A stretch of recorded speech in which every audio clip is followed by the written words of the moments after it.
Кто такие черные риэлторы, сколько они зарабатывают, под кем ходят, на какие ухищрения идут и как к таким людям относятся в тюрьме, в сегодняшнем специальном выпуске диванных новостей. С вами Миша Выплюшка. Поговорим о наболевшем, не отходя от ковра.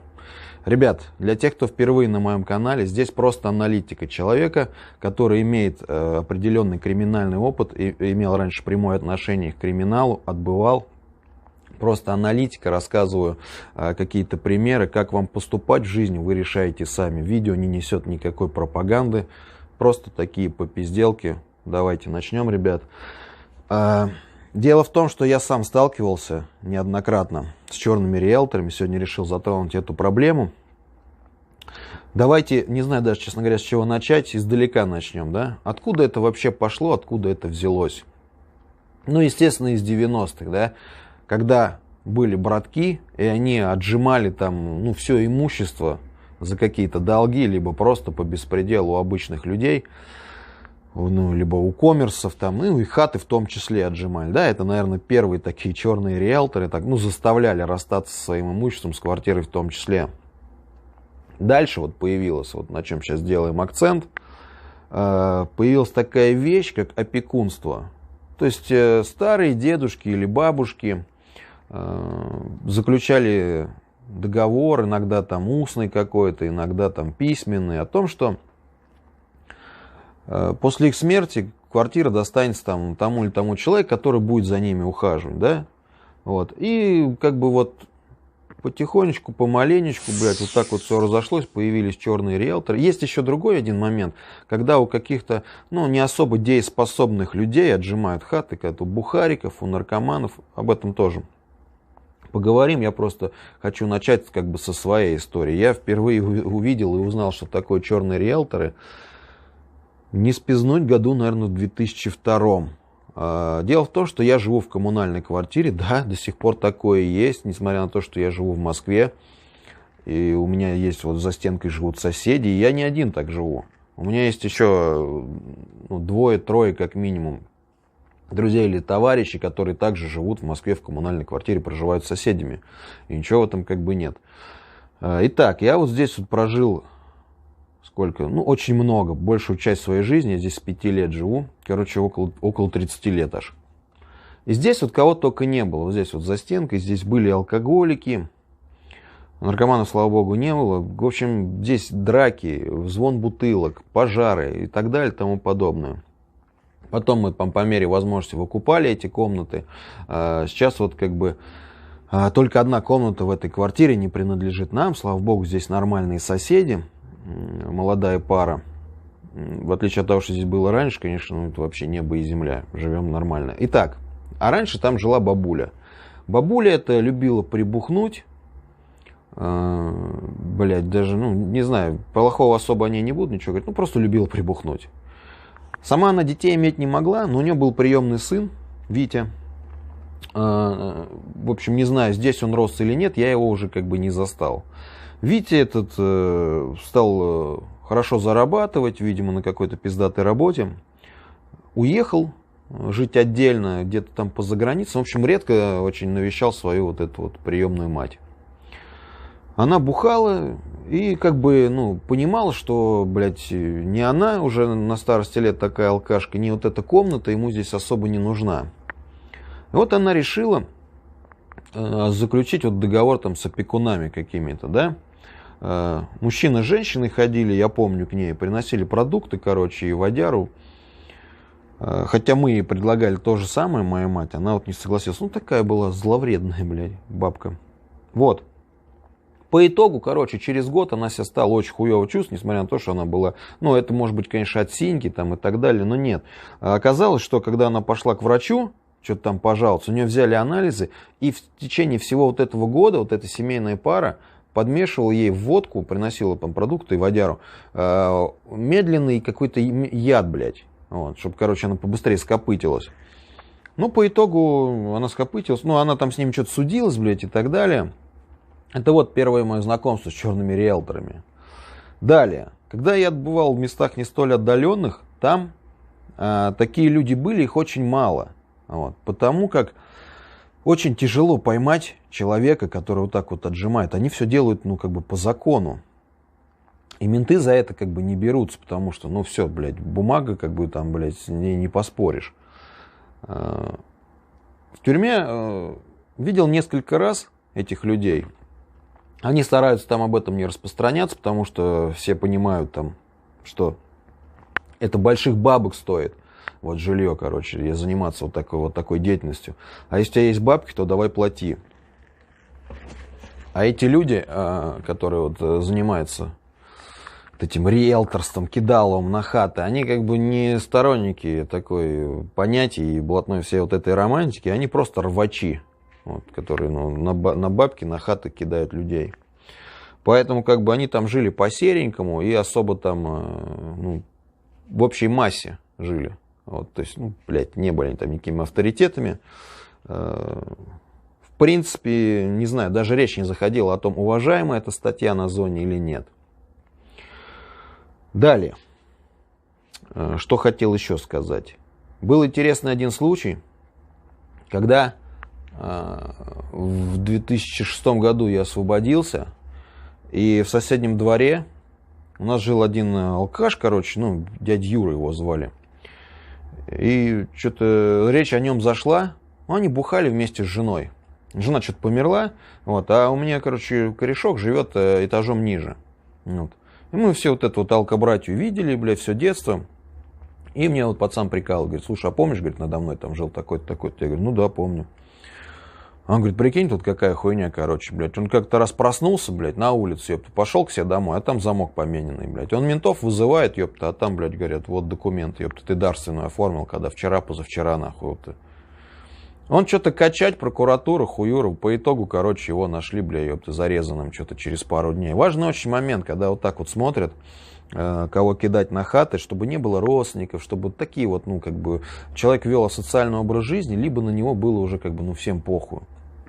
Поэтому попадаются либо вот люди престарелого возраста, либо вот такие алкаши, там, наркоманы, про которых, как бы, никто и выяснять ничего не будет, и копать не будет, ковыряться вся этой хуйне. Это вот еще один случай. Блять, другой случай. Сука, вот вспоминал же еще какой-то был, когда там шваркнули кого-то на хату, блять. Кто-то у меня интересовался, могут ли, пока ты сидишь в тюрьме, тебя кинуть на хату. Могут, блять, но это очень тяжело человека заставить, как бы, блять, ну, непросто. Бывало, знаете как, что туда приходит под видом какой-то общественной организации, это, блять, как ее... Ну, такая секта, да, и начинают зэков, ну, по-любому же кто-то пойдет, и вот эта секта отжимала хаты, я помню, не буду ее называть, блядь, как, ну, короче, были прецеденты, когда люди хаты отписывали, вот, причем, может, они там в доле с администрацией были, хуй его знает. Вот плавно вас подвожу к тому, что почему люди иногда, бывает такое, что кто-то из ваших родственников попал в такую беду, а ничего ты сделать не можешь, как бы, потому как, ну, во-первых, я лично считаю, что такие люди, они по-любому кому-то приплачивают. А так как мы живем в 21 веке, лучше приплачивать вот этим, а не вот этим. Ну, блядь, вы понимаете, да, о чем я говорю, в каком государстве мы живем. В связи с чем, там, где большие бабки, я думаю, риски тоже люди понимают, что высокие, крыша какая-то нужна, чтобы если что, мол, бам, отзвонил, Вась, там, Федь, приедь, там, Вась, Федь, приедь, порешай вопросы, короче.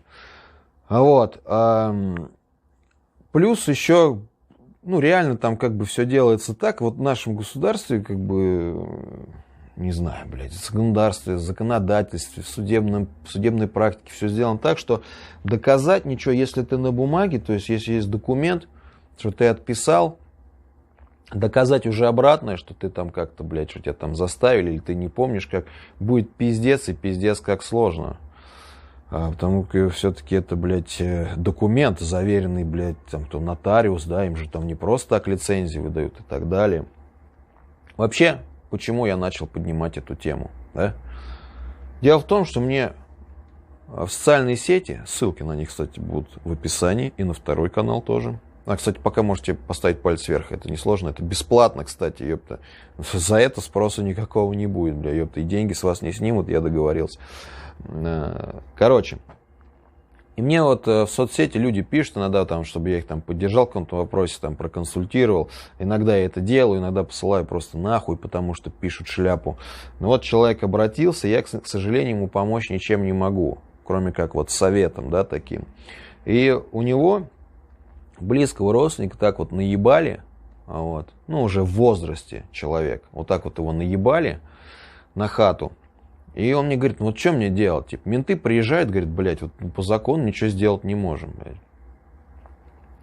Я, говорит, ну, пойти ёбнуть их там. Я говорю, ну, тебя закроют, ты сядешь, и ничего не изменится. Все равно, ну, эта хата, она не отойдет, как бы. Он мне говорит, может, у тебя есть какие-то подвязки там, какие-то менты, может быть, которые этим займутся, либо там блатные какие-то. Я говорю, ну, смотри, менты, да, у меня хорошо есть знакомые. Это, блядь, в соседнем районе. Мы с этими ментами, чисто теоретически, да, вот моделирую ситуацию, чтобы люди понимали, блядь, когда вот пишут мне, что вот вообще, вот какие расклады. Приезжают там эти менты, мои знакомые, не знаю, со мной, без меня. Этот человек вызывает СБ, либо местных ментов звонит, блядь, вызванивает, типа, проверить, блядь, из этого они отдела или нет, поступал там, ну, блядь, короче. Он куда-то позвонит, по-любому. Он просто так, блядь, ну, не сидит, не ожидает, что его придут, блядь, как бы и такой, на все готовенькое, блядь, я все отдам сейчас. Приезжают менты с этого отдела, говорят, какого хуя вы здесь делаете? Сразу же все это, блядь, закручивается. Короче, блядь, никто этим заниматься не будет. Сейчас не 90-е, чтобы, блядь, пришел там, блядь, не знаю, ксиву показал или там, если бандос там ствол достал, блядь, и пиздец. Хотя ствол, конечно, решает, базара нет, как и ксива, но не до такой степени, особенно в Москве, и не на таком уровне. И так по итогу, блядь, эти менты встрянут, блядь, и ничего не сделают. То же самое будет, если кого-то просить из братвы там, да, какой-то. Там же вообще пиздец, там приедут, блядь, ОМОН, нахуй, ёпты, ОПГ, Петровка 38, короче, пиздюля, блядь, и срок, и тюрьма. Короче, по итогу я ему объяснил, я говорю, ты так ничего не решишь, и не надо ничего искать, никакие варианты там каких-то знакомых. Не, ну если у тебя есть там прям вот, ну, такие высокие чины какие-то, да, выходы там на них, попробуй, базара нет. Но здесь все вот остается тебе решать только по суду, только по закону, больше никак ты не сделаешь. Вообще, как бы, ну, так вот такие конфликтные ситуации, только остается, что решать сейчас, вот, как бы, по крайней мере, в Москве. Может быть, блядь, не хочу никого оскорбить, уже подбираю слово, хотя сам, блядь, лимита, ёпта, колхоз из Рязани. Вот в таких маленьких городах, где все друг друга знают, да, там можно как-то, может быть, порешать, там один знает другого, там что-то попиздили, там туда-сюда. В Москве же нет, в Москве всем на всех похую. Вот, город большой, бля, ёпта, ты сегодня здесь, завтра уехал, ёпта, бля, в Таганрог. Вот. Поэтому здесь так вопросы не решаются. Здесь, блядь, все сразу. Ты только, наверное, в звонок ему позвонишь, и все, и пизда, ёпта, и заберут, и покажут он в Ютубе, блядь, и до свидания, ёпта, кореша. Поэтому, подводя итог вот всего рассказанного, первое, что я хотел бы этим сказать вообще, этим роликом, ребят. Чтобы не попасть в такую беду, да, я думаю, все мои, вот, ну, у меня аудитория, мои ровесники, там, 35 там, лет, плюс-минус, пару лет, сами-то мы вряд ли попадем в такую ситуацию, потому как мы уже там более-менее там знаем, да, как что происходит, наверное, вы все это знали и без меня, да, а может и нет, хуй знает. Следите всегда за своими близкими. Это я просто там сейчас тому, что, блядь, вот лишний раз спросите, никто ли там, блядь, не ходит, там какой-то газ проверяет, может быть, еще что-то. Они под видом любой хуйни могут, лишь бы им затесаться, блядь, в доверие, ёпта. Как-то чаще общайтесь со своими родственниками, не забывайте, блядь, потому что, ну, реально это как-то, блядь, ну, сейчас мы ответственность уже несем за старших, потому как они уже... Блядь, даже не знаю, как вот, ну, теряют сноровку, что ли, блядь, вот так вот, да, то есть появляются новые какие-то моменты, блядь, да, обмана, блядь, они об этом, ну, не знают, не подозревают, ну, на наших плечах вот эта ответственность, это первый момент. Второй момент, пока рассказывал первый, блядь, забыл, ну, сами, естественно, будьте осторожны, что тут еще говорить. Вспомнил второй момент. Если уж, не дай бог, такое случилось, все равно решайте все по суду. Не надо никакой самосуд устраивать. Хотя я понимаю, я сам человек такой вспыльчивый, блядь, и хочется иногда прям, кровь кипит, какая-нибудь хуйня, блядь, сука. Кто, если не я, эту справедливость, да, там, сотворит. Но нет, к сожалению, так нельзя, как показывает практика, это ни к чему хорошему не приводит. Лучше предостеречь как-то, блядь, не допустить этой ситуации, чем потом еще и хуже себе сделать аж в 2 раза. То есть тебя и кинули, ты еще и, блядь, и там остался, блядь, и крайний по итогу, и сидишь там, страдаешь, блядь, где-нибудь в какой-нибудь, блядь, колонии, охуеваешь, блядь, ёб, ты думаешь, ебаный насос, блядь. Вот это да, блядь. Вот это я встрял, блядь. Делать все по уму, всегда не надо никогда пороть горячку, ни в какие крайности бросаться, всегда следи за собой, будь осторожен, смотри Мишеву плюшку, подписывайся на канал, если ты еще не подписан, ставь лайки обязательно под каждым видео. Вот, ребят, берегите себя, всем добра, пишите комменты, что вы думаете по этому поводу и на какую тему бы еще подобную хотели бы услышать и увидеть заодно меня. Вот, все, до новых встреч.